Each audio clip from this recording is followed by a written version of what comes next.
Yes, we can get started. All right, here we go. It is 3:03. Welcome to the meeting of the Diversity and Inclusion Committee for the Town of Westborough on Thursday, July 16th at 3 p.m. Pursuant to Governor Baker's March 12th, 2020 order suspending certain provisions of the Open Meeting Law, GLC 30A18, and the Governor's March 15th, 2020 order imposing strict limitation on the number of people that may gather in one place, this meeting of the Westborough Diversity and Inclusion Committee will be conducted via remote participation to the greatest extent possible. Specific information and the general guidelines for remote participation by members of the public and or parties with the right and or requirement to attend this meeting can be found on the Town of Westborough's website at www.town.westborough.ma.us. For this meeting, members of the public who wish to watch the meeting may do so by watching live on YouTube at the Westborough TV channel, or on cable Verizon channel 28 or Charter channel 192, or watch a recorded version on the website westboroughTV.org under the Government tab Meetings on Demand. No in-person attendance of members of the public are permitted for this meeting, but every effort is being made to ensure that the public can adequately access the proceedings in real time via technological means. In the event that we are unable to do so, but despite best efforts, we will post on the town's website an audio or video recording, transcript, or other record of these proceedings. Welcome, everyone. There's Shelby. All right, we are going to start with some introductions. We have a couple, we have a new member in the room, which I will introduce and then let him introduce himself. And Charlene Thibault has also joined us for the whole meeting. She'll be presenting to us later this afternoon as part of the agenda. So if you don't mind, I'm just going to go around in the order on my screen, and if you'll introduce yourself and say if you are a town employee, what department you work in or what your role is. If you're a community member, identify that, and you're welcome to share your gender pronouns if you so choose. So I'm Kara Presley. I'm the chairperson of this committee. I use she, her pronouns. I also am the director of the town's Youth and Family Service Department. Michael, I'll let you go next. Hi, I'm Mike Daniels. I'm a sergeant with the Westborough Police Department. Obviously a member of the Diversity and Inclusion Committee. I'm also the community policing supervisor for the police department. So that's me. And Rana. Rana Rappaport. I'm a community member. Thank you. And I'd like to introduce to all of you Dan Barber. I'm going to let Dan say a little bit more about himself, but Dan is the newly appointed representative from the public library who has stepped up since Maureen stepped down off the committee. Dan, would you mind telling us a little bit about your role and what brings you to the committee? Sure. Thank you so much for having me. I'm excited to be here. Maureen has told me a little bit about the group, but I'm learning quickly as we go. I work as the circulation supervisor. I've been there for just over 2 years now. Prior to that, I worked at the Shrewsbury Library for 11 years. So I love community work in general. I volunteered for the Shrewsbury Youth and Family Services Committee, so I'm very familiar with that aspect of things too. And I'm a member personally of the LGBTQI+ community. So I thought I could bring some insight from different parts of my background and help be a part of the group. So I'm very excited to be here, and I look forward to working with everybody. It's nice to have you. Thank you. Charlene, I know you'll be introducing yourself later, but since you're on the screen, please go ahead and introduce yourself. Hi, I'm Charlene Thibault. I'm also a community member, and I'm here today to present regarding the town seal. And Kim. Hi, Kim Foster. I'm the assistant town manager and the town's human resources director. Sarah. Hi, I'm Sarah Connors. I am representing the Westborough Public Schools. I am an ESL teacher over at Hastings Elementary. And Shelby. I'm off mute first.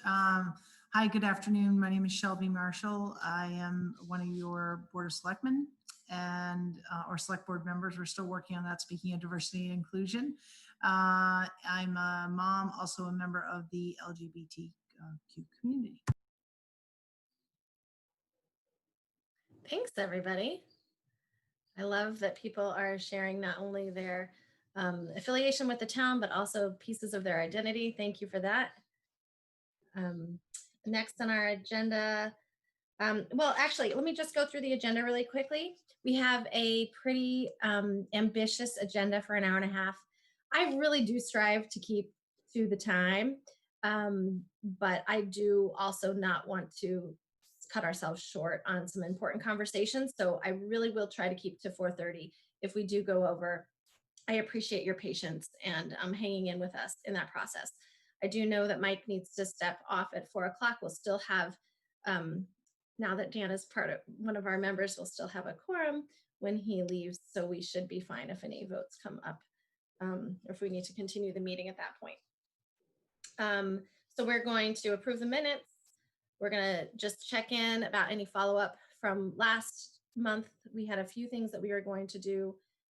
We're gonna talk about appointing members to fill the current vacancies on the committee. We will talk about ways that we plan to engage the public in this committee now that we are virtual instead of live. And then we have 2 guest presentations. The first is a proposal by resident Sarah McCabe to change the Columbus Day holiday to honor Indigenous Peoples Day. And the second is a presentation by Charlene Thibault to talk about removing the image of the cotton gin from the Westborough town seal. Before we adjourn, we'll identify next steps to take before our next meeting. All right, so has everybody had a chance to look at the real minutes from last month? I know in the packet I accidentally sent you minutes from a year ago, but then I sent the correct ones afterwards. I did notice one, I think Rhonda's name was spelled Pana, depending upon how you pronounce it. So if we make that change, I'll make a motion to approve with that change. Good call, Shelby. And I'll second. I was like, who is that person?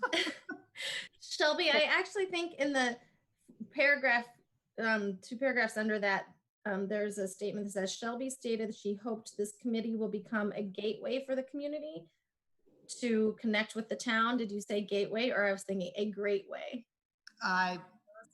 I'll go with a great way or a gateway, whatever you Either think. one. Okay. I don't recall. Okay. Typical politician. All right. So we have Shelby with the motion and Rana. Oh, Kim. Yeah, I just, from a process or a formality, the minutes need to reflect that roll call votes were taken because we're meeting remotely. And I apologize. I did not look at these until earlier today. So I think any of the votes need to reflect that it was a roll call vote, and that's under the governor's order allowing for this remote meeting platform. Okay, thank you. Oh, and I'm realizing that our secretary is out today. Yeah. So I'm going to back up before we take a vote on this. Is there anyone who would be willing to take minutes for this meeting?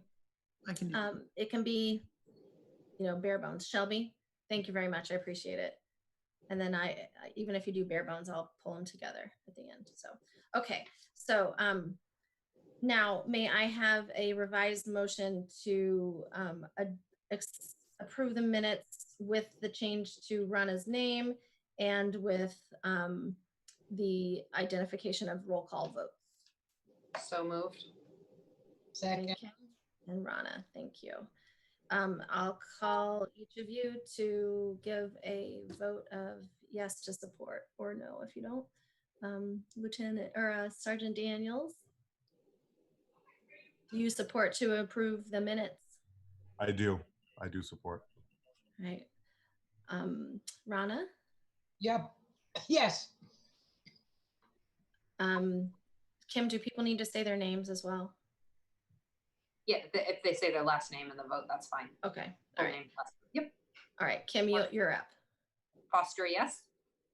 All right. Dan, Barbara, yes. Sarah, Connors, yes. Shelby, Marshall, yes. and Presley, yes. Thank you. All right. Follow up from last meeting. So I know that Alma had offered to do a little bit of legwork to call some of our elected officials to learn about what is happening on a regional and statewide level regarding change to the Columbus Day holiday. I have not heard a report from her and she's not here today, so we're gonna have to defer her report on that. I also know that Shelby was going to do a little looking around at what other towns have done. Shelby, do you have any And I have reports on not. that? So I think the best plan of action is to have, I'll connect with Alma to make sure we synchronize kind of the presentation back to this group, what we found, and be ready for our next meeting. I apologize. Thank you. That's fine. I appreciate it. All right. Sarah, you were going to learn a little bit of what other school districts had done. So I had reached out to Superintendent Bach, but as we can probably all imagine, she is very busy. So I did not hear back from her. However, I did take it upon myself to randomly pull 20 teachers from the school that I work at, just to see how they were feeling, if they had heard of the movement, would they be willing to do certain things.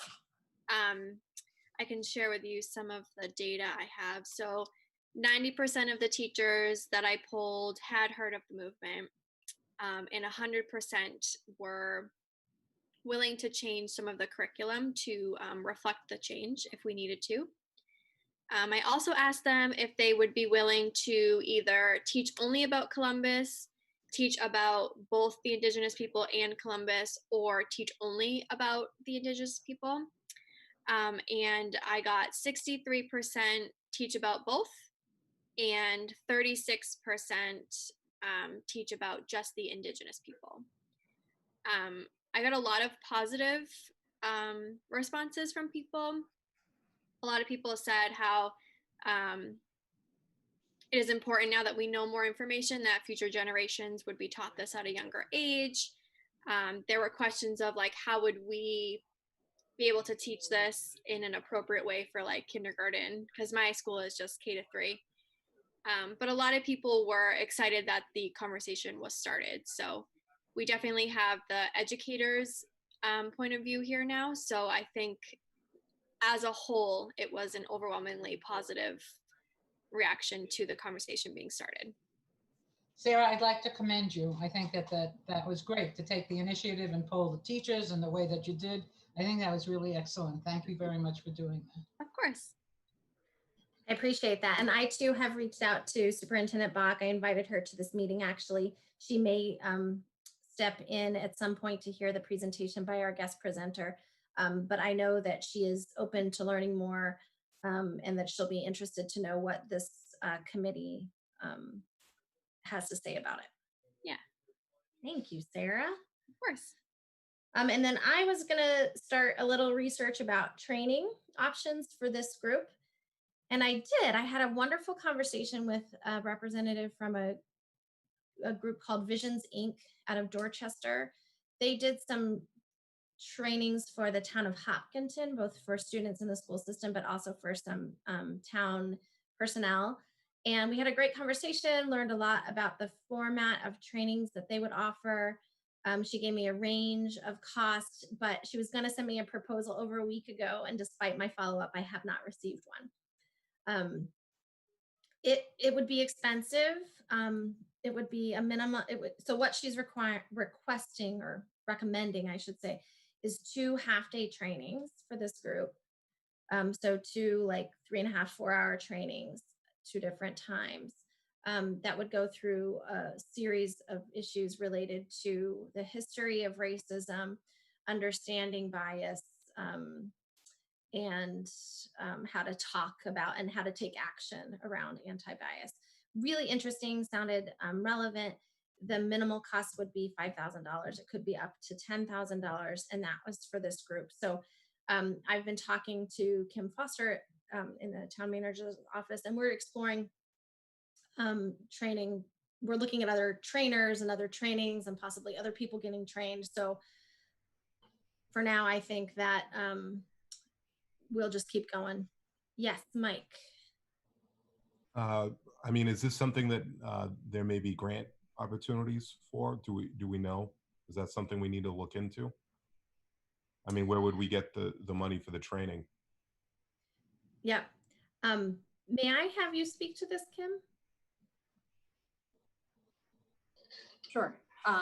So Karen and I, back probably late last calendar year, early this calendar year, we're having some discussions. And one of the things that I had on my radar from wearing my HR hat and looking at just our staff development was to identify some training, bias training for staff. So what Karen and I have been talking about is potentially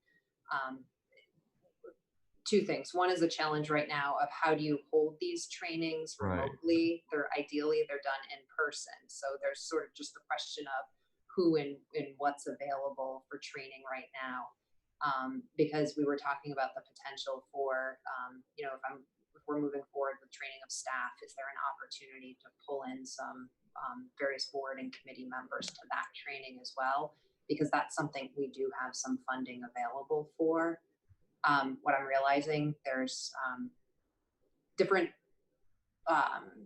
training programs have different costs associated with them. So Karen and I started talking about maybe some other opportunities for if the price point is too high. But I hadn't thought about grant possibilities. I'd be happy to look into something. I mean, I can work with the two of you. I mean, I write grants for the police department, so I wouldn't mind doing that. That'd be great. That would be great. I'll look into it. Okay, maybe we can have an offline conversation. Sure. Rana. So I very much appreciate the sensitivity to in-person versus virtual. If it were to be virtual, which certainly seems like what's going to happen within at least the next half year, unfortunately and sadly, what would be the objection to opening this up to a large population, advertising it in the paper or wherever and saying anybody who wants to do this kind of training could then enroll? And then if you charge a fee, it's a greater number of people to whom the fee would be, you know, who you split it up with. I love the idea of a grant, of course, but you really could change. I really love the idea of doing this kind of training to the whole town, to whomever wants to take it. I think that would be an amazing thing to do. So I think that, I mean, I personally, and in my role as Youth and Family Service Directors, have aspirations to talk about anti-racism with the whole entire community. And I hope we can find ways to do that. And one of those formats might be through community-wide training. It would unlikely be that would come out of this committee, mostly because this committee is really focused on town services, policies and procedures related to the town itself, town personnel, town services. So that is where we want to focus. And even if we were to get aspirational beyond that at some point, I think starting with the town staff would be really critical, kind of to set an example for the community, saying this is a priority for us as town employees. Also, I don't know what any other trainers will say when we talk to them, since I've only talked to one so far, but this trainer was very specific about her training. At least what she was talking about so far was a training limited to 15 people or something like that, like X number of people, because they have to be the people that fit on this screen. And there's some of it involves discussion, and it's kind of intimate, and it brings up a lot of stuff. So they don't want to have too many people. But that doesn't mean we can't, in a different forum, not this meeting, talk about some different type of presentation rather than a interactive training. But your point is well taken. I think that this is something the town could benefit from. We're just going to focus our efforts on the town.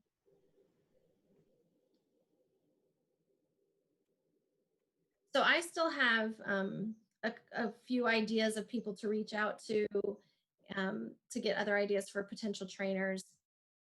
So I'm hopeful that by next month we'll have more information to bring to the group. Does anyone else want to comment on training? I wholeheartedly support both what Rana said as well as the idea of, providing specific training not only to this committee but to town staff. I do think when you're starting to talk with town staff, that conversation is naturally going to be driven to what do they do every day and what might the interactions be, which may or may not be truly relevant and maybe the priority of a community member, although certainly I'm sure the engagement would be important. But Rana, I'd love to see community-wide dialogue on having the difficult conversation, unpacking, as they say, that's sort of my favorite word, the unpacking these complex terms and just really even just figuring out how do we talk about these issues and what's the right language and all of that. So I think that there's a need for that. There may be some community organizations I think of like Westborough Connects as maybe a bridge to offering something like that. And maybe it really is a presenter type thing so that it doesn't matter how many people are on the screen, but anyone can listen. I'm actually attending, and actually I should forward to this group a free webinar by Dr. Kendi next Monday. And if anyone's interested in listening into that, it's okay. Yeah, I'll forward it to everyone.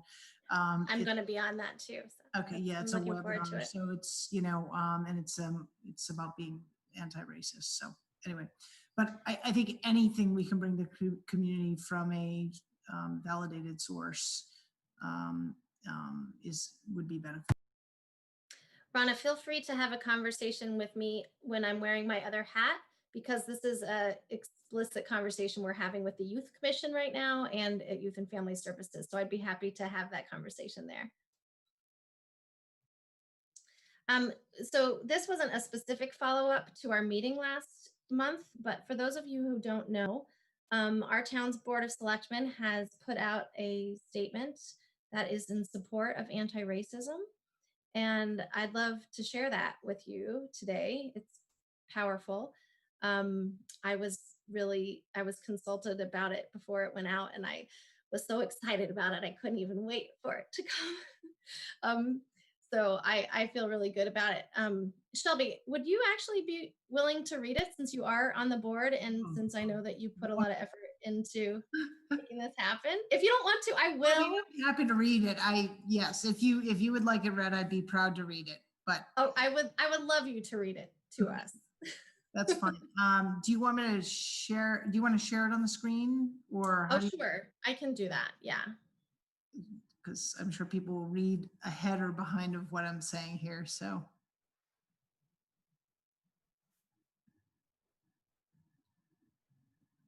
Great.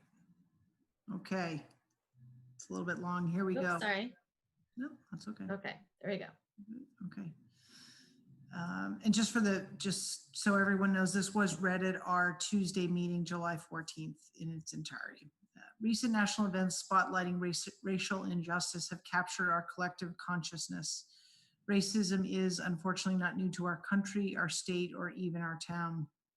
History shows us that countless Black men, Black women, and Black youth have been witness to and directly harmed by hundreds of years of systemic racial injustice and inequality. Recent events have brought together a collective voice stating that racism will no longer be tolerated and that our community has a shared commitment to end it. We cannot change the past, but we can affect the course of the future, starting here in Westborough. As the Westborough Board of Selectmen, we join in this collective declaration and wholly condemn racist acts of oppression in all forms. We recognize that institutional racism is real and has targeted communities of color for far too long. We affirm that Black Lives Matter. The board welcomes all community input, and in doing so, we recognize that voices of color need to be prioritized as we work together to address racism. As elected officials, our words must be supported by action that will take various forms over a sustained period. To that end, we offer both information about actions previously and currently undertaken by the town, and further actions we commit to taking in the coming months. Current steps taken to combat systemic racism include de-escalation and anti-bias education are part of the ongoing training program, not one and done presentations for the Westborough Police Department. WPD staff have received training with respect to responding to people with autism, dementia, and mental health issues. WPD is committed to ongoing training to ensure that they prevent improper interaction with the community while ensuring the highest level of services are provided. WPD has a mental health clinician riding with the department on most 4 p to 12 a.m. shifts with 24/7 access to these services. Mental health issues can therefore be addressed as such rather than as a criminal matter. A police staffing model that provides a patrol supervisor on each shift. Part of the supervisor's role is to evaluate responses in real time, make command decisions, and enforce department policies and practices. The addition of a traffic officer position has significantly increased the number of public police interactions. This role has contributed to a 35% year-over-year reduction in accidents and accidents with injuries. Furthermore, only over 90% of traffic stops result in warnings, not tickets, reflecting the department's priority of safety and education over punishment. This approach greatly reduces the likelihood of many of the policing issues we're seeing throughout the country. If a 911 call is received and a mental health issue is suspected or indicated, a Westborough Fire Department ambulance is dispatched to treat this situation as a medical issue rather than a criminal matter. Our public safety teams have access to interpretation services 24/7 as needed in partnership with the Westborough Youth and Family Services and the Public Safety Communications Center. Funding for Westborough Youth and Family Services has increased more than 12% over the past 4 years, during which time we have rolled out additional mental health referral services, interpretation services, and more programming in partnership with other organizations in our community. In all cases, the board's action will take the form of listening to members of the community, especially to persons of color who are willing to share their stories for the betterment of our community. The board is committed to creating a more inclusive conversation and community. As a starting point to this process and to engage the broader community, the board calls for the following: funding of anti-racism, implicit and explicit bias training for all town staff. A presentation by the Chief of Police to the Selectmen on Westborough Police Department policies and procedures, including a statement regarding the department's position on all elements of 8 Can't Wait. And I'll note that it's footnoted below for the source and more information. And a status report of Westborough Police Department's work to become accredited by the Commonwealth. Filling the 3 open seats on the Diversity and Inclusion Committee with residents. Requesting the Economic Development Committee to explore ways to encourage minority-owned businesses to establish a business in Westborough or to expand its business in Westborough. Promoting participation on boards and committees such that they reflect our diverse community. Continuing to partner with community organizations who promote anti-racism education and training.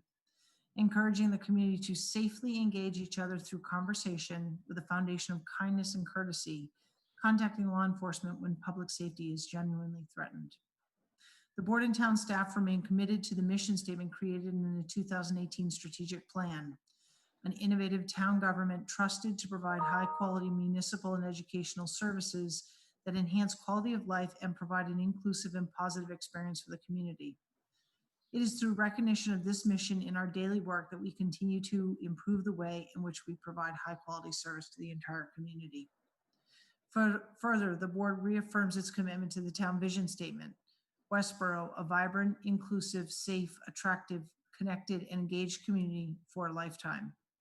Our community's vision and its future will be stronger when input is provided by the many, not the few, and regardless of race, ethnicity, age, gender identity, or sexual orientation. The board invites the entire community to collectively work toward recognition of this vision. We recognize that this important work will take time, humility, and constant vigilance. As your elected board, we value our community's diversity and recognize that equality and justice are not finite.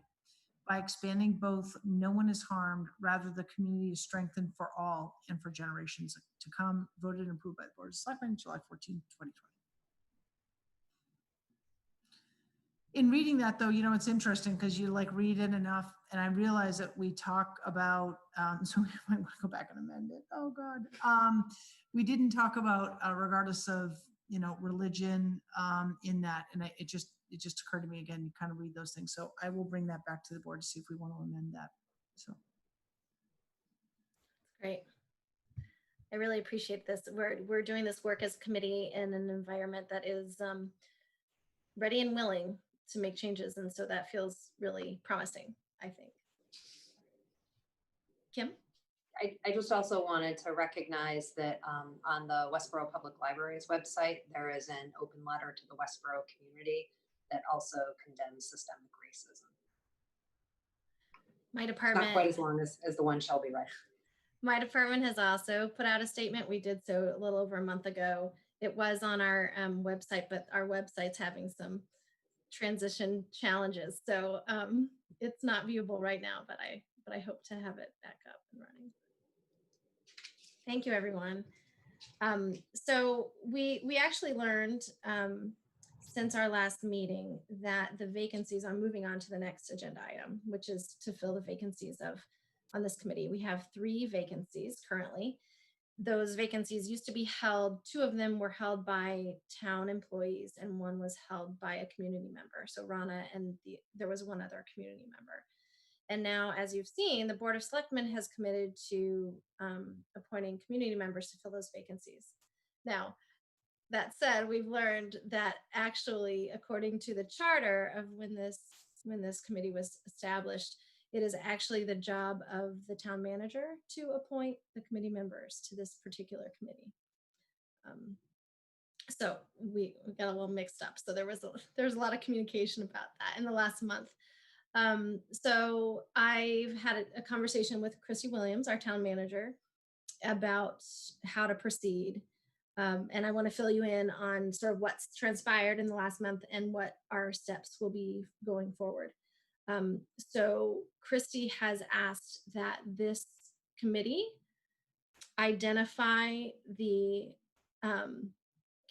people that we want to recommend for appointment to the committee.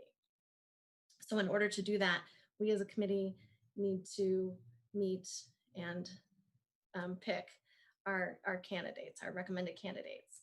So I am delighted to report that there are 10 people who have officially applied to fill vacancies on this committee.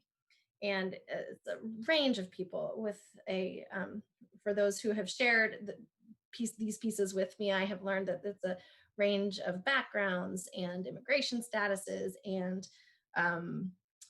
ethnicities and races and language capacity. So people really representing kind of a lot of different corners of Westborough. And I got a chance to talk to all but one of them because one of the applicants I just learned about today. But I had a chance to talk to all of them. So when I thought that the Board of Selectmen was going to be appointing candidates last week, I got on the phone real quick and I invited all of the applicants that had come to my attention to talk to me, just so I could share with them about what this committee is all about, to get a sense for their interest and their what they might contribute, just so I could communicate that to the board. Well, at the time I was like, I can't make a recommendation because all of these candidates are stellar. So I was really thrilled about that. I think that any one of the 9 people I talked to would probably, in my opinion, be great on this committee. Yes, Rana. You mentioned immigration status. Is it a necessity for a person to be have a legal status in order to be on the committee? I'm just curious because I have a lot of issues. Yeah. I don't think that we would know. I mean, I don't think we would know. We don't have any reason to ask. And I don't think people have happened to share that with me. A few of the people I talked to that was part of their story that they wanted to share. But it's not a question I'd ask, and it's not a question I'd feel the need to ask. Yeah, I think it's really about being a resident here, right? Yeah. Taking it. Yep. Whatever your residence is. So what I would like to propose, and I certainly, would like to talk to you about this, but what I would like to propose is that we create another meeting. We set up another meeting between now and a month from now, for the sole purpose of meeting all these candidates and identifying our recommendations to give to Chrissy Williams. So that's one thing I recommend. And then as far as how we do it, I will share with you prior to that meeting all of their letters of interest. Some also shared resumes. And then we will come to that meeting with a very short list of questions, which we will likely share with the candidates ahead of time so that they can come prepared. So because I participate in the youth commission meetings, I have a lot of experience interviewing, well, it's not technically an interview, but meeting and learning about candidates. Our last round of recruitment for youth commission, we had 15 people apply and we had 2 openings. So we did it via Zoom. So what we did is invited, I had touched base with each person ahead of time, kind of given them lowdown of what the committee or the commission was all about. And I would do the same. I have already done the same. And then prepare them with sort of what we're looking for in a presentation. We'd invite them all to join this Zoom meeting.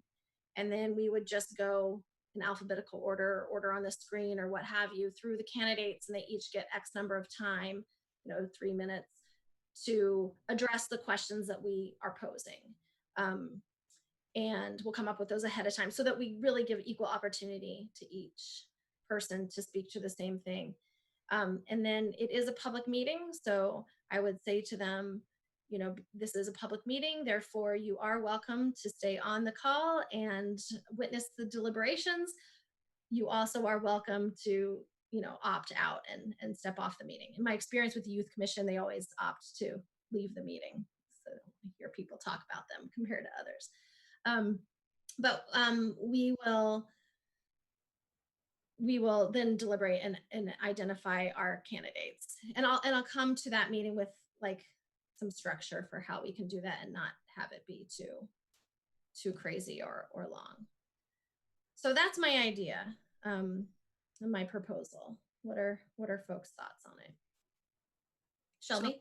So I have one thought is, should the entire committee review or should we create a subcommittee to do that work and then come back with a decision? I put that out there just for logistics and coordination, although I feel I'm offering that, but and I'm open to it, but I feel like this group is just getting kind of restarted, and I would hate to lose sort of the energy of this collective body as it is right now. So, but I put that out there if folks thought that might be easier. The other thing is, I know when we've done this before as Board of Selectmen, it helps to sort of have some sort of chart for kind of, again, not to make it overly complicated. I agree that, we ask each person 1 or 2 questions at most.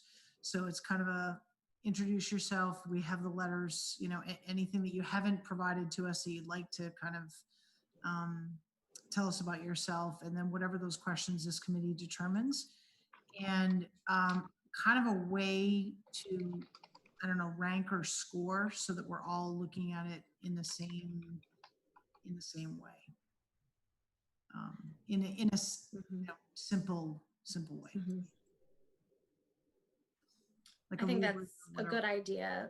I could provide some kind of little spreadsheet that we could use for that ranking process. Rana?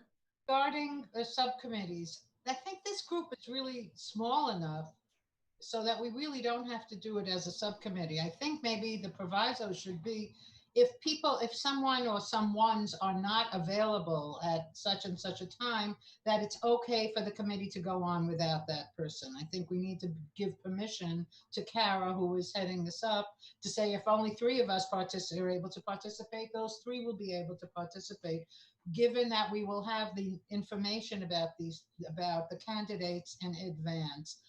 That's just my sense of where we're at, and it would be great to facilitate the procedure as quickly as possible, so make it as easy as possible. I think as long as we have a quorum, Rana, I'm fine with that. I just wanted to put that out there for folks that might have a preference. Yeah, so it's my understanding, and please correct me if I'm wrong, but that whether it's, no matter how we do it, we have to have at least 6 of us present in order, because it needs to be a public meeting. Yes? It does need to be a public meeting. And at a minimum, you need a quorum. And so if you're looking at the whole committee, so, you know, I support the idea of moving forward with the whole committee and realizing we're in summer, vacation schedules, things like that. We may not have everyone present, but I think I would be in favor of moving forward, trying to schedule something. We come up with those questions today, Kara. Is that your intent, just to try to get through it? Or do you have, based on your experience with the Youth and Family Commission interviews, kind of what you'd like to ask, or, you know, at least maybe give us a list to choose from? I don't know how we want to do that so that we don't have to have another. I know I didn't want to take up a lot of time doing that here.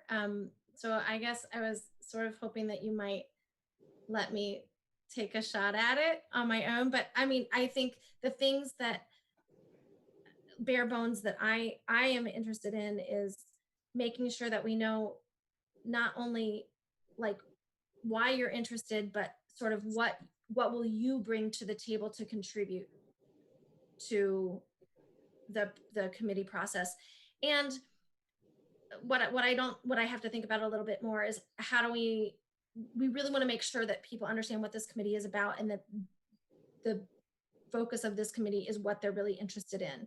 Because I did talk to other people too who are more interested in the community organizing end of anti-racism, or kind of doing events and festivals and that kind of thing, and that's not what we're here for. So they, you know, declined to submit their application. But you know, I want to make sure that we're asking something that kind of gets at that, to make sure that they're really committed to this kind of process. Kim? Oh, sorry, go ahead. Were you going to say something, Kim? Oh, no. Okay. Yeah, no, did Shelby have something more though? Yeah. Well, I was just going to say, I mean, I love that first question. So that's a great one. It sounds like we already have one of them. And then maybe because this is really about delivery of services, it might be, maybe can you think of an example where Westborough services could, or interaction with town staff could be improved, blah, blah, blah, blah, blah, through, you know, whatever the right language, but give us an example, you know, basically give us your idea. So again, it's kind of channeling them into that line of thinking that this is about how service is delivered and interaction with those officials. I like that a lot. Kara, so one suggestion or one thought that I have is perhaps just asking the individuals, giving them sort of the broad questions and asking them to speak, giving them something ahead of time. It can be a little bit intimidating to have to come in and do this in a public meeting. So I think if they were able to prepare in advance, and that might be more useful to us as well. You know, different than a sort of employment type of interview setting. This is, we really want to understand their interest in the committee. So if they have time to prepare to speak to that. I agree. That's what we do with the Youth Commission. We say, what was the value that you will add, or the contribution that you will make, and what is one issue that you think we need to be paying attention to in the realm of, and so in this case, what is one issue related to the mission of the committee that you know, would like to see action on, and why? Right. Great. Okay. So let's look at our calendars really quickly and see if there is a time. Christy Williams would like to sit in on our meetings with the candidates. She does not want to participate in the deliberations. She really wants the recommendation to come from us to her, but she does want to have the opportunity to meet each candidate. And between her schedule and mine, we've narrowed down the options. Next week, she and I would both be available, and the week of August that starts Monday, August 3rd, those 2 weeks look pretty good for both Christy and me. What are other people availabilities those weeks? We can start by looking Thursday at 3, just because we've been doing that just as a place to begin. August definitely works for me. I'm with Mike. I can't do next week. But you could meet without me too. That's why I said, you know, not if everybody's able to, then we should be able to figure that one out. Let's keep channeling on what you said, August 6th as a day. Is that? Sure. Yeah. Thursday, August 6th at 3 o'clock. That's fine by me. Okay. Dan, yes. How would people feel? It's not going to take an hour and a half. I mean, God help us if it does, but it shouldn't. I think we can make it shorter.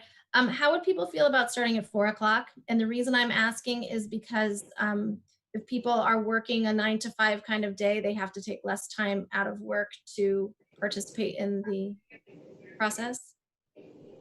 4 o'clock work? So I'm supposed to be on vacation. I'm not sure what that is these days that week. So as long as everyone else can attend, then I think 1, 2, 3, 4, we have a quorum. I just don't want to break the quorum. Good. 1, 2, 3, 4, 5, 6. Yeah, we're good. Okay. I'll put it on my calendar. It sort of depends on where I am that day. Okay. All right. So Thursday, August 6th at 4 o'clock. I will send out the Zoom information. I will send the information to the candidates about the process. I'll do all the steps that we just talked about. Now, just one thing to put out there, just for clarification, probably Kim, you're going to be the person best able to address this, but I'm not sure. One of the applicants is a minor. She's 17 and a student at the high school, which I love her enthusiasm. And she actually asked me, can I apply? And I was like, I don't think there's a precedent for having people who aren't adults on these kind of committees other than in the youth commission. But, if you put your letter in there, I can follow up on that so we can Okay. confirm. All right. And then I can follow up with that person and let her know. You guys are going to love these people. They're really great. Yay. All right. Kara, will you be sending us their information before that meeting? Yes, definitely. Ahead of time, several days ahead of time. Perfect. Thank you. So you'll be able to see. And we might have more applicants before then too. Who knows? All right. So we are 9 minutes behind, but that's not too bad, all things considered. And I know Sarah McCabe has joined us. So our next agenda item is to, oh no, it isn't. Sorry, Sarah, but we're not quite ready for you. So we're a little bit more behind, but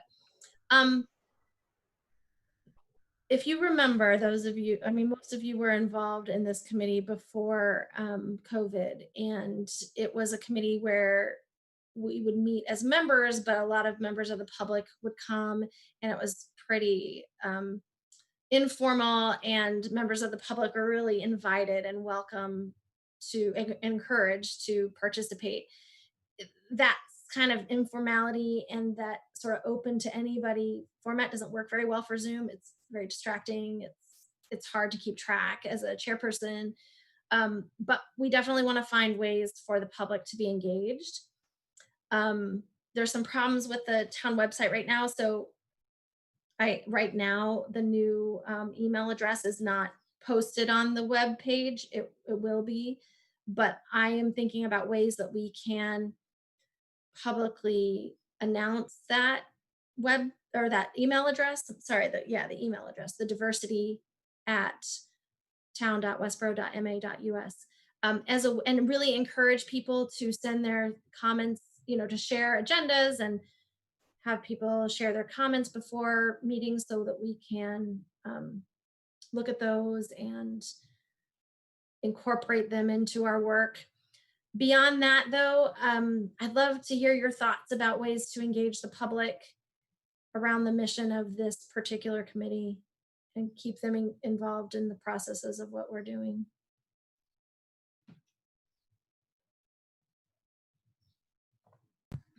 Thoughts? Well, certainly one idea I think is having the committee maybe come before the Board of Selectmen and provide an update, because it gives everyone, the community, the broader community that watches those meetings, an opportunity to understand what's going on and hear directly from the committee. So just providing an update and the work that has been done, and particularly a big announcement would be we've added these additional residents, and our work now is heading down the path of whatever it is.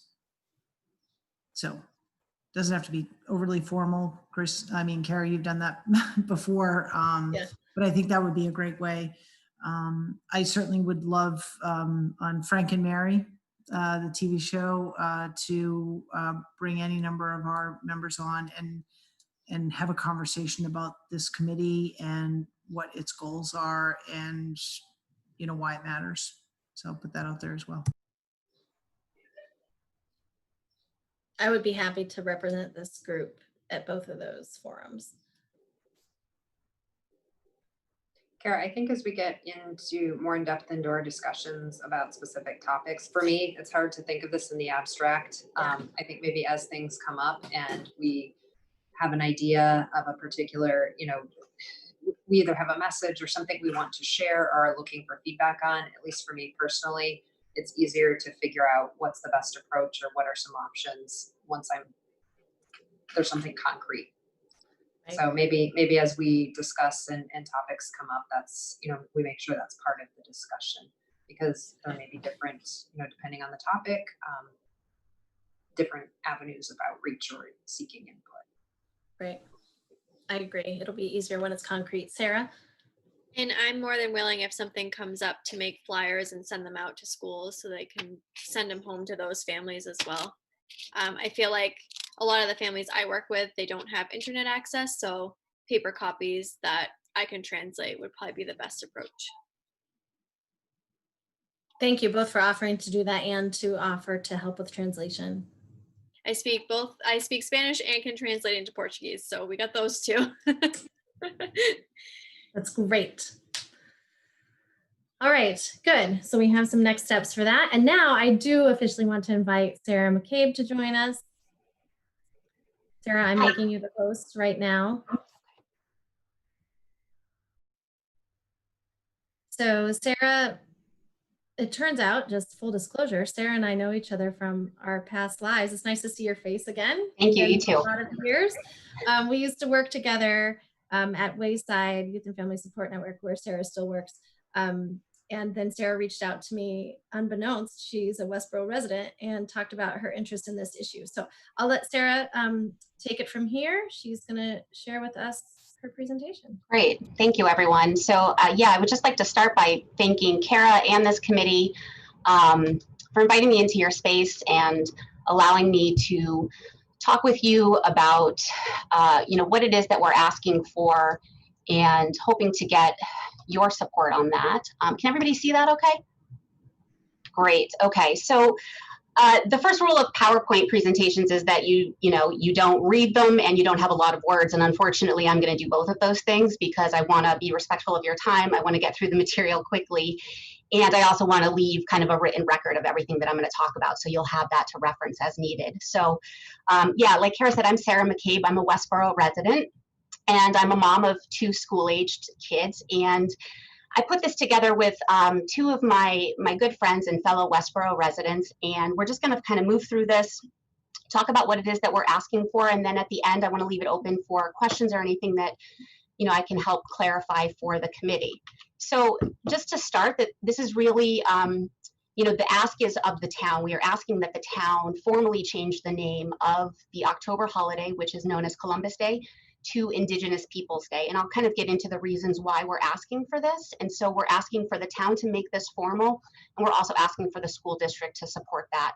And before we kind of proceed with moving forward into, you know, the school district committee or the town committee, we would really appreciate the support of this committee to say that this is something that you back or would agree to. So 2 cool things have kind of happened. One is that we started a petition kind of as adults, and we've got currently about 275 signatures last time I checked a couple days ago, but also simultaneously the Multicultural Club, kind of led by Bridget Lord, also started a petition, and that's a youth-driven petition. So I think that that's really neat that these both happened kind of organically on their own. We didn't talk to each other, but you know, 2 different groups of people kind of thinking about the same thing. And I think it's absolutely great that the youth voice is really represented here, and this is something that they're asking for as well. So just a little bit of information. There's a number of states that have formally made this change as a state, and so I've listed those. A couple of them are New England states, and there's several cities and towns throughout Massachusetts who have also formally made this change. Some as early as 2014, I think, is when the first one was. There is currently a bill that people are advocating for. There's some organizations that are supporting that. It's a bill that Jack Lewis, who is the state rep of the Framingham area, he's pushing that forward to get that formally changed in the Massachusetts general laws. And so that's something that we're also keeping our eye on, you know, because this could eventually become a statewide change.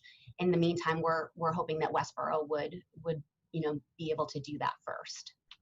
So I think the biggest question that people have is why? Why should we change the name of Columbus Day? Like, why is that a problem? Why is that something we need to pay attention to? So I'm just going to kind of read through some facts, and they're not pretty. These were all fact checked with historians just to make sure that we're presenting accurate information, because I think that that's really important, especially in an age where there's the internet and there's, you know, so many claims of this or that. It's hard to know kind of really what is true.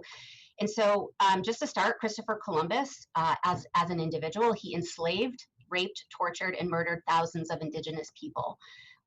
There were incredibly low birth rates, high mortality from diseases, significant suicides, and all of these combined really wiped out many indigenous tribes, and many of whom did not recover. For Columbus and the quest, you know, that he was on, the ends justified the means. And so, you know, he came from Spain and had, you know, made claims that he would get gold, and there was, you know, all of these riches. And so he was kind of accomplish that, you know, at all cost. Contrary to popular belief, he actually didn't discover America. He never actually even touched North American soil. So he landed in what is now known as Haiti in the Dominican Republic, and he settled there. And so his, you know, his quest for the New World really landed him in the Caribbean. And so I think, you know, over time, we've kind of taught this version of like, well, we celebrate Columbus because he discovered America. And that's actually just, it's not accurate. And so his expedition was really economic, and it was really based in this white Christian belief system that, you know, their duty was to civilize inferior groups, and that God had ordained them to do so. That was kind of the belief system back then. And so Columbus and this expedition actually initiated the transatlantic slave trade, and that later turned into the African slave trade in the mid-16th century. And so he was the catalyst for that, which then later evolved into the African slave trade. So genocide of the native tribes occurred as a result of European colonization. And so we name a holiday after him. We send this message, even if it's unintentional, that we're valuing his historical contribution more than we value the human lives that suffered these atrocities.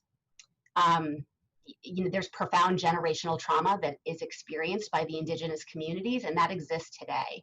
And so even if, you know, it's modern day, just their own historical backgrounds, that still absolutely has a real impact on them and you know, in their current lives. And so again, we have this holiday named after him. It shows a disregard and a lack of concern for the re-traumatization that occurs for these communities.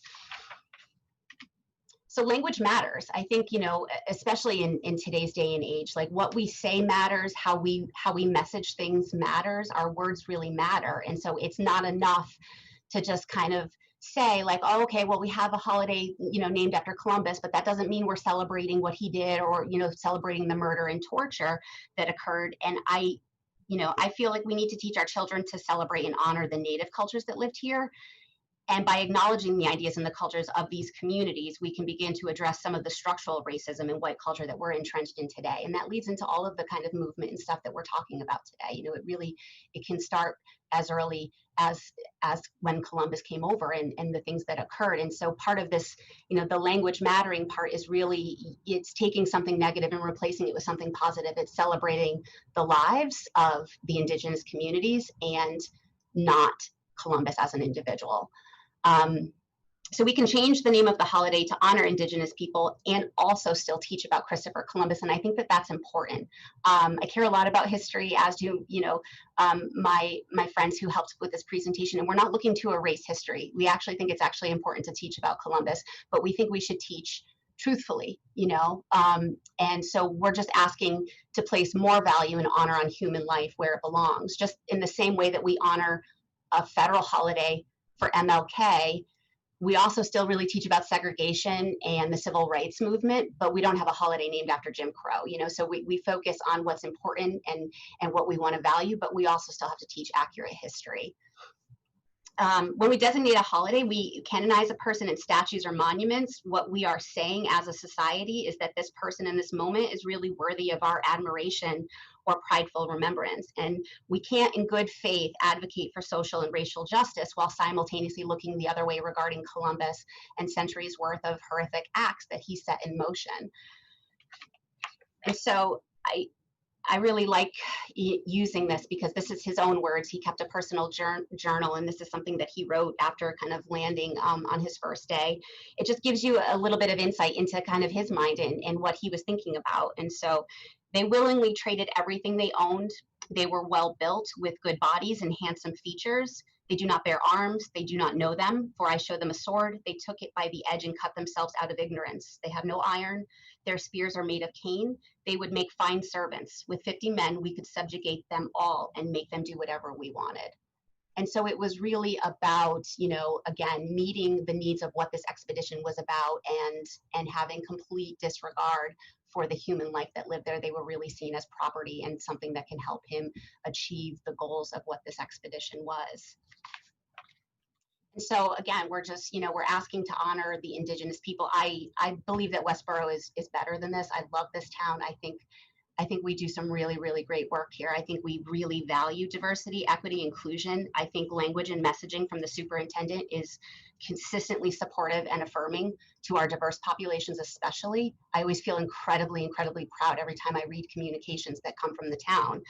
And this town and its residents show up for people who are marginalized. And as parents, we really choose to live here for a reason. We're proud to be a part of this community.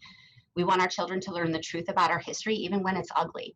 And we want them to honor, respect, and celebrate cultural differences than, you know, besides their own. I think that that's really important here. So actions such as changing the name of this holiday from something negative to something positive is really moving the needle around racial justice work. It's a seemingly small action, but it has a profound impact for years to come. You know, and as a town in the school district, we can formally declare that we will not honor Columbus with a holiday and we will instead honor Indigenous communities.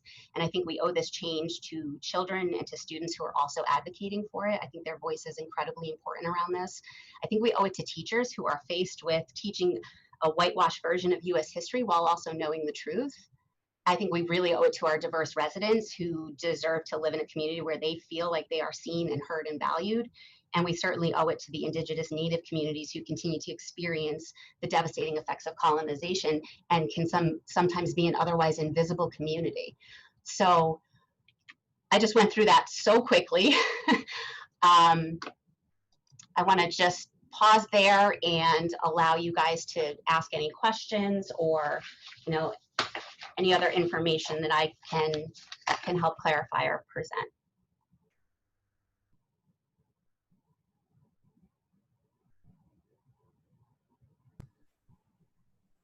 Kara, I think you're on mute. Thanks. It's incredibly thorough, Sarah, and really kind of any questions that I was imagining that the public might have right off the bat or the town administrators might have, you've addressed pretty well. I did invite Superintendent Bach to join this meeting. I haven't heard from her. I assume that she was not able to come, but I will forward to her your presentation. Sure. And put her in touch with you. She and I both, I actually have a meeting that starts at 4 that I know she's also supposed to be at, so she may already be on that. I don't want to speak for her, but just FYI. Sarah, I commend you for a wonderful presentation. I know about the Indigenous peoples because I'm an ELS teacher and I have done some work about that, but I also think that you pointed out things that I had no idea or had never really thought through well. And I commend you, and I hope that in fact that what you're suggesting is, I certainly will vote heartily in favor of it. Thank you.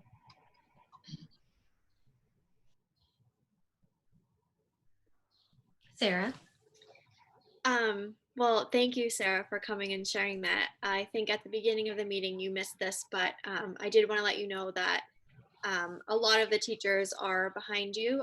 I work at Hastings Elementary, and I polled a bunch of teachers and it was strongly in favor. So thank you so much for bringing this issue to us. Thank you. That's great.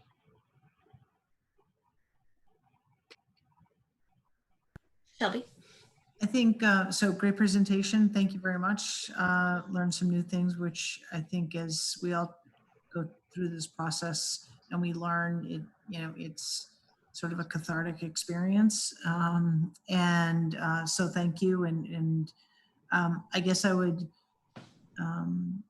say that I think anytime we present, revolutionary, if you will, ideas like this, I think we need to address a little bit of the elephant in the room, which says, but someone discovered America.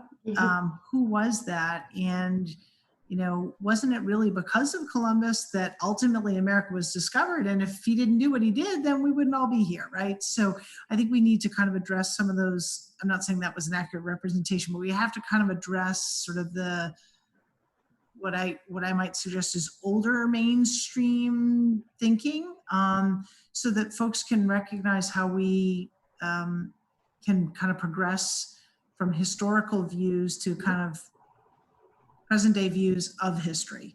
Because it doesn't mean that we erase our history. It just means, our views today of what was then, just like we've heard from Charlene on the town seal, right? Very different 1967 from now.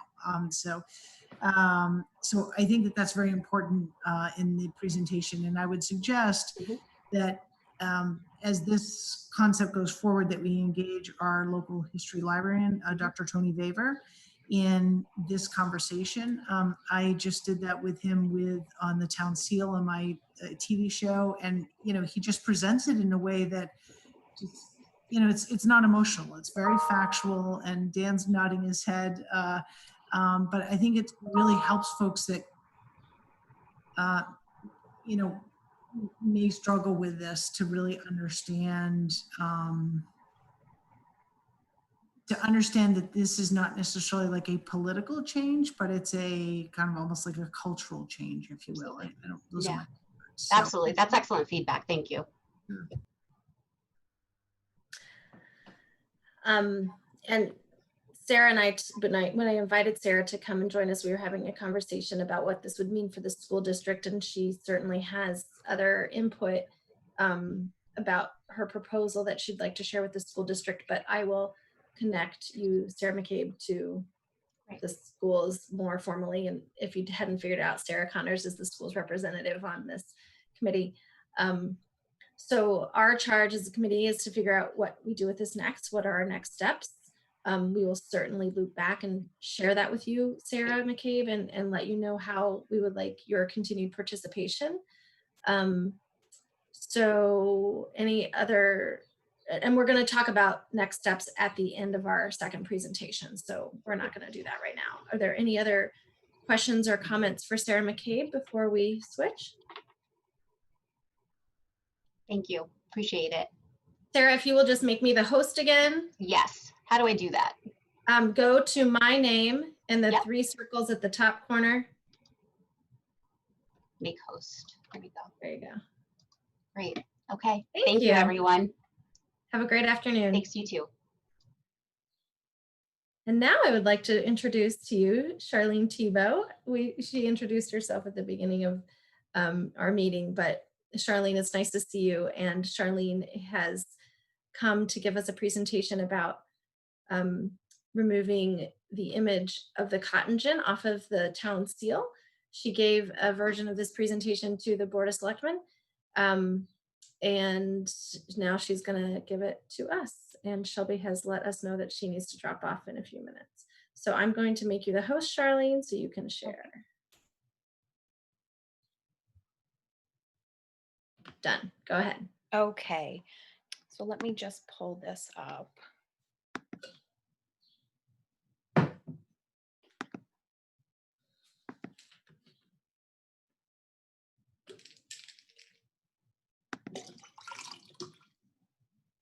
I apologize. I'm just trying to get this to work.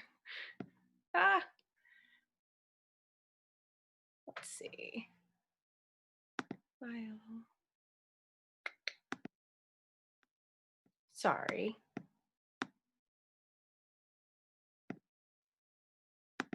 Okay, there we go. So as I had stated, I am Charlene Thibault. I I am born and raised in Westborough. I don't even know how many generations, to be honest, at least 4. So Westborough is something that I have had a lot of pride in throughout my life, and continue to have pride in regards to my roots in Westborough.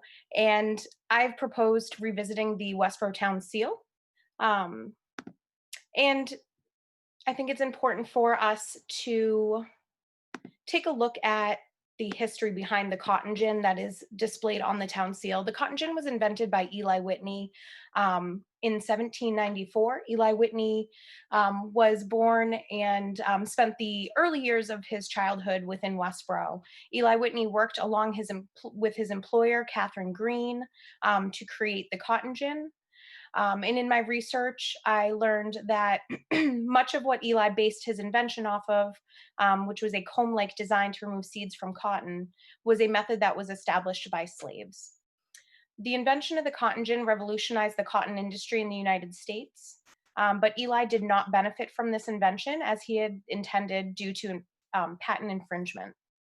The introduction of the cotton gin revitalized the slave trade in the United States due to increased productivity requiring larger crops and increased labor force. In 1797, Eli Whitney presented a manufacturing method using interchangeable parts to allow for mass production related to muskets being used in the Revolutionary War. And what I'm really here for is the message as to what message we want to provide to the community within Westborough, as well as the larger community outside of the town. And it's a matter of looking at what is the image that Westborough wants to show proudly on their seal to represent the community as a whole. Do we want to continue to display a device that contributed to slavery in America to the community, both inside and outside of Westborough? And reflect upon whether we want to be proud of the inventor or proud of the product. Very similar to what Sarah had discussed regarding valuing Columbus's contributions versus looking at the message that sends related to the abuse of Indigenous people. And what message does the town seal send to people of color, specifically Black people within the community? Is this a message of inclusivity to members of the community? The cotton gin represents a sign of oppression, a contribution to people being treated as property. Perpetuating this contributes to how the Black community is viewed and can impact one's self-view as well. Positive racial identity in Black children.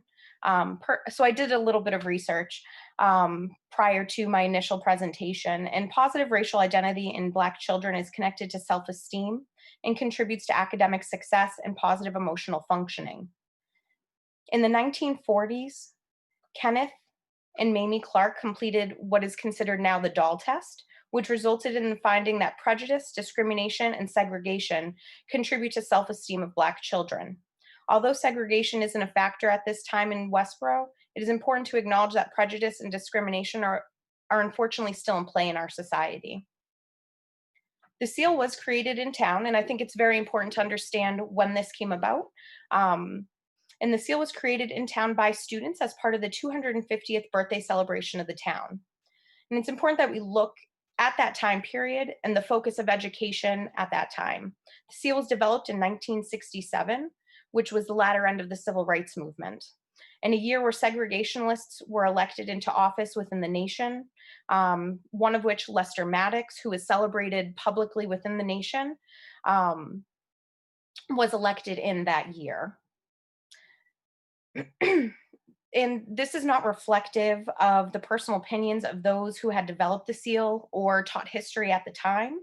But again, it is important to understand the racial dynamics within the nation, especially with Westborough at the time being a predominantly Caucasian community, and understanding the impact that education had in public schools in America at the time. Recent events within the United States have acted as a catalyst in regards to a civil rights movement. These events were related to police brutalities, and important to reflect upon the impact of the seal being displayed on town vehicles, on the uniforms and clothing worn by town employees, as well as our town buildings, and understanding the impact that this can have between our law enforcement that do have the cotton gin on both their uniforms and vehicles, business cards, and whatnot, and how that can impact the relationship between law enforcement and the residents.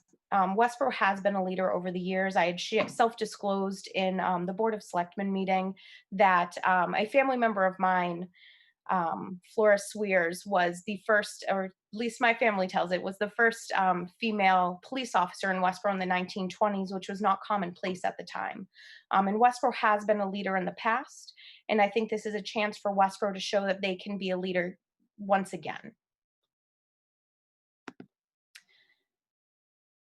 In my research, had discovered that in 2019, a local resident in Mashpee, Massachusetts, had brought concerns regarding their town seal related to violence endured by Indigenous people of the area, as Massachusetts was settled by Europeans. This was brought up and voted on in 2019 for them to redesign their seal. I have put a call into their town manager to discuss where they're at in that process and what that process has looked like. And I am anxiously awaiting his reply. In regards to potential recommendations, I want to preface this with, I've also reached out to the Historical Society in regards to whether they have documentation of the previous seal. From my understanding, a seal had been required by the state prior to the development of the 1967 seal. So I am quite interested in seeing what that looks like. But in regards to future potential recommendations, celebrating Eli Whitney, celebrating Westborough's Native American heritage, bring the 100th town to the forefront, celebrating other families within the town, or finding another way, and I apologize if I already said this, to celebrate Eli Whitney. Celebrating the various athletes within the town. The town has also had a famous author as well. And those are just few ideas. And then just some sources, but I believe you guys all have that.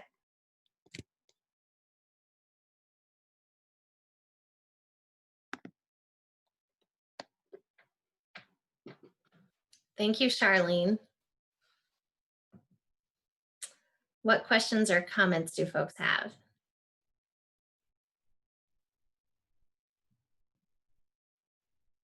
Sarah?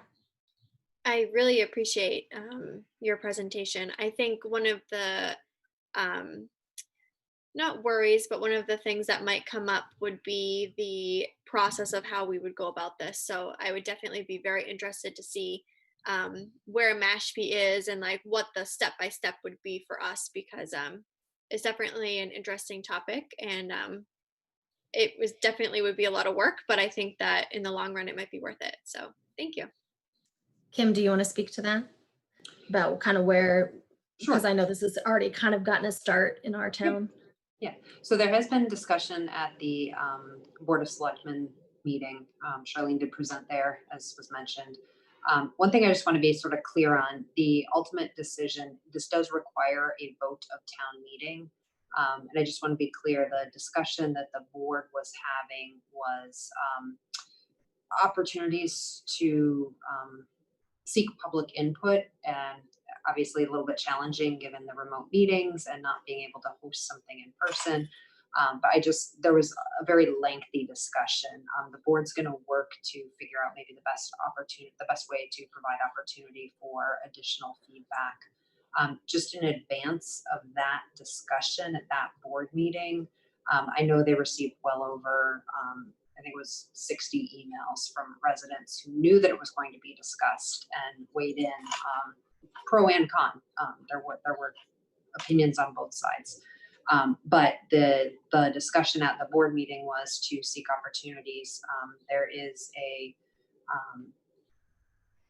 so I just want to be clear, it's not, while the board is talking about getting input from the public, it's not for the board to actually be the final arbiter of whether the town seal is changed. That is a town meeting vote.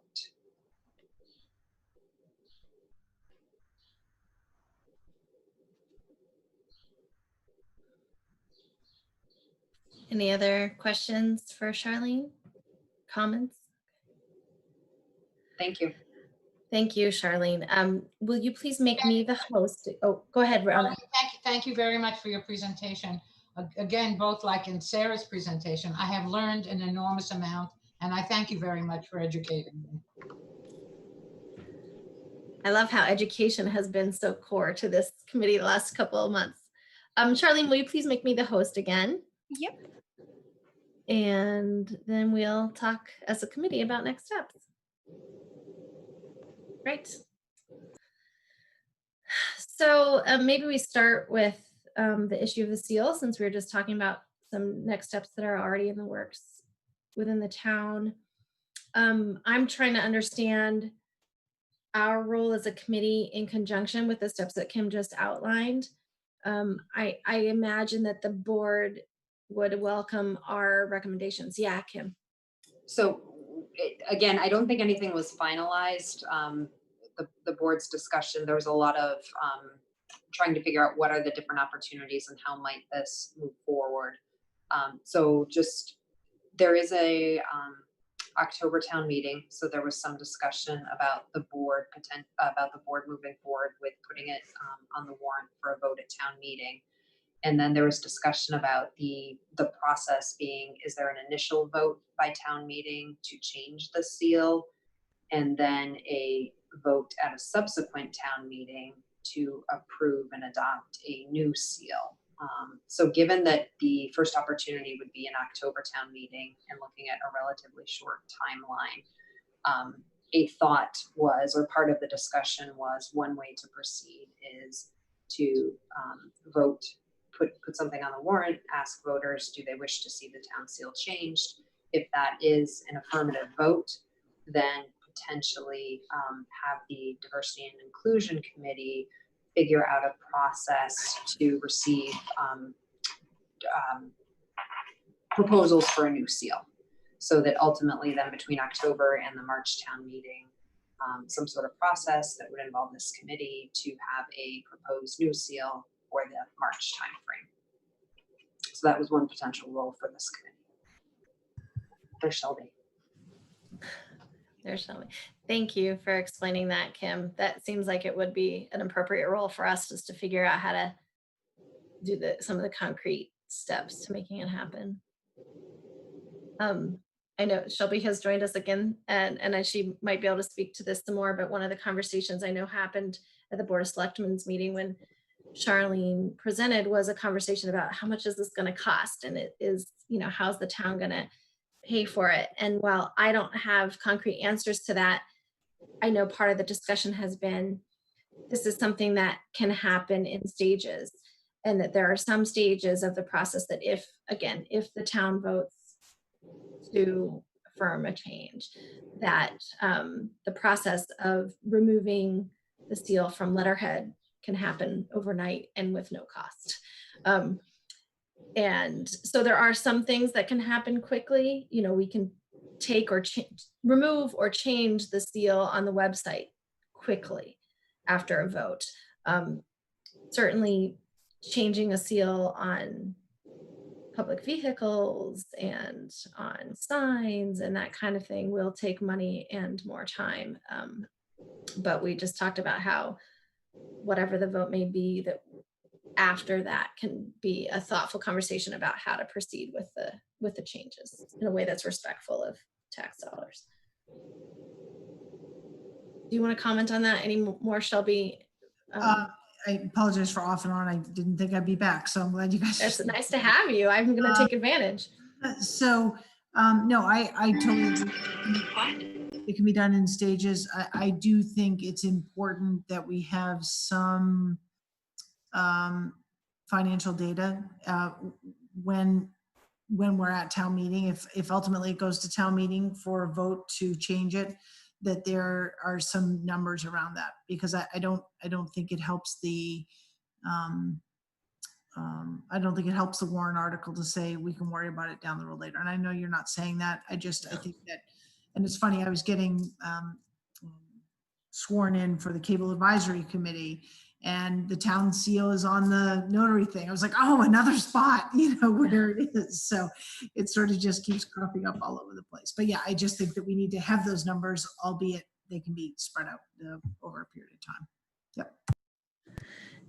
And I think again, while the board didn't take a vote on, the board was this might have already been covered, but the board is overwhelmingly in support of a public discussion about next steps. So I think that's another piece where we may or may not be appropriate to get involved is in those forums for public discussion. Certainly we could promote those forums when they happen. Do we help to facilitate those forums? Do we help decide how, when, and where those forums happen? I certainly think that all of those would be appropriate in our role. I just don't know how much the board has already planned or is already planning. To my knowledge, there hasn't, Kim and Christy may have worked on this behind the scenes beyond or since our meeting, but I know the board we actually talked about the use of technology and the challenges of opening up and having a public meeting and and the fact that could be difficult for some people. Sarah, you already said some of your families you work with don't even have internet access or might not be comfortable. And I can think of plenty of folks who are my elders that wouldn't be comfortable in Zooming or whatever. So we've talked about an outdoor public hearing. I actually am very much in favor of doing something like that. I don't know, maybe down at Bay State Common, maybe not at the high school, so you have stands, people can socially distance, you have AV support. Certainly Westborough TV is very comfortable filming there. So, logistics to be determined and all of that, but that's kind of where we landed. Sarah? That is possible. I will say that I grew up in Upton, and a close friend of mine's family lives in Mendon, and they just did a town meeting outside in the back of the high school. So it is possible. And somebody I know went and said it's actually a lot of fun. Yeah, well, I think the good news about this, other than we've talked about Dr. Vaver, I mentioned him earlier, coming and giving a presentation on the history of the seal, Eli Whitney, the context of our relationship to seals and symbols, and short of that and that visual, I think it would be really most people coming up and providing their personal, experience and thoughts. So I don't think that the AV needs other than audio are that great. I'm also thinking, and this doesn't just apply to this conversation about the seal, but to all the work that we're doing in communicating about it to the community, is how do we reach those communities that don't have internet access? So I think the mailing list that the schools have is certainly a helpful way to approach it.